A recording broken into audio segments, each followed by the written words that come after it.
আমার ছেলে জয়ের তখন বউয়ের বাচ্চা হয়েছে এবং জয় বললো যে মা তুমি একটু আসো, কারণ একা একা ওখানে বাচ্চা দুজনই চাকরি করে অবস্থায়। তা আমি গেলাম, কিন্তু ওখানে যাওয়ার পর আমি আমার ছেলের কাছে যে ছেলের বউকে এসে করলাম, ওকে একটু যখন সুস্থ হলো, এর মধ্যে শুনলাম যে আমার বিরুদ্ধে মার্ডার কেস দেওয়া হয়েছে এবং ওয়ারেন্ট ইস্যু করা হয়েছে।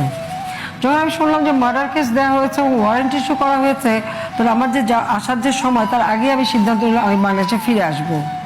কিন্তু যখন আমি ফিরে আসবো বললাম, তখন সেই এমার্জেন্সি সরকার আমাকে বললো যে না, আপনি আসতে পারবেন না। প্রত্যেকটা এয়ারলাইন্সকে বলে দেওয়া হলো যে আমাকে যদি কোনো এয়ারলাইন্স ঢাকায় নিয়ে আসে তাকে ল্যান্ড করতে দেওয়া হবে না। তো আমেরিকা থেকে লন্ডন আসার সময় আমি যখন এয়ারপোর্টে গেলাম, জয় আমাকে নিয়ে গেল, তখন আমি বললাম যে ওরা ঝামেলা করবে, আমি খবর পেয়েছি, আমাকে আসতে দেবে না। আমি যে এয়ারলাইন্সে যেতাম ওরা ঠিকই আমাকে বোর্ডিং পাস দেবে না। আমি ওদের সঙ্গে অনেকক্ষণ ঝগড়া করে এও বললাম তো তোমরা যদি বোর্ডিং পাস না দাও তোমাদের বিরুদ্ধে আমি সু করবো, কারণ আমি তো যাচ্ছি লন্ডন। তখন আমাদের সরকারের থেকে বাধা, আমাদের সরকার থেকে তো লন্ডনে যাওয়ার বাধা দেয়নি, দিছে ঢাকা যাওয়ার, তোমার এই এয়ারক্রাফট ঢাকা যাচ্ছে না। 3 ঘন্টা, আমি একটু আগে এয়ারপোর্টে চলে গেছিলাম। যাক, আমি লন্ডনে এসে পৌঁছালাম। লন্ডনে এসে যখন আমি এয়ারপোর্টে গেলাম, আমাকে প্লেনে উঠতে দেওয়া হলো না। ওরা বললো যে দেখো আমরা সরি, আমি যদি নিয়ে যাই আমার প্রায় 250-300 যাত্রী, আমি ঢাকায় ল্যান্ড করতে পারবো না। আমি জিদ ধরলাম যে আমি দেশে ফিরবই।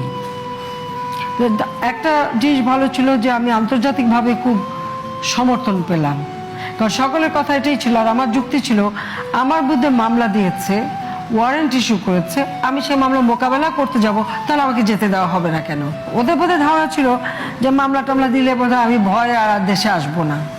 তা আমি বলছি না, আমি দেশে যাব এবং আমি কোর্টে আমি মামলা ফেস করব, আমি মামলা মোকাবেলা করব। তারপর যা আন্তর্জাতিক একটা চাপে এক পর্যায়ে ওরা আটকাতে পারলো না, আমি চলে আসলাম।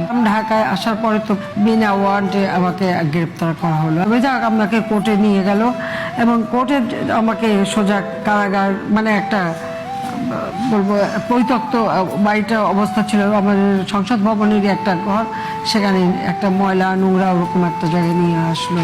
তা আমি একটুকু বলতে পারি যে রাজনীতি করি, ছোটবেলা দেখেছে আব্বা জেলে, তা আমারও জেলে খাটতে হবে সেটা তো সবসময় অবধারিত, আমি জানি। কাজে এটা নিয়ে আমার কখনো দুশ্চিন্তাও ছিল না, বরং আমি আগে থেকেই আমি কি বই নেব, সাথে লেখাগুলো কাগজ নেবো, ওগুলো সব গুছিয়ে টুছিয়ে রেখে দিয়েছিলাম। আবার রেহানা ফোন করে আমার ওখানে যে কাজে তাকে আবার বললো এই জিনিস দিয়ে দেবা, মানে ও আরও বেশি গোছালো আমার থেকে সবসময়। সে তো বললো একটা মোমবাতি, দেশলাই, তারপর টর্চ, মশার কয়েল থেকে শুরু করে ও ওখান থেকে নিয়ে থালা বাটি গ্লাস, সে আবার যা যা নিজ ওরা আবার সব গুছিয়ে দিল।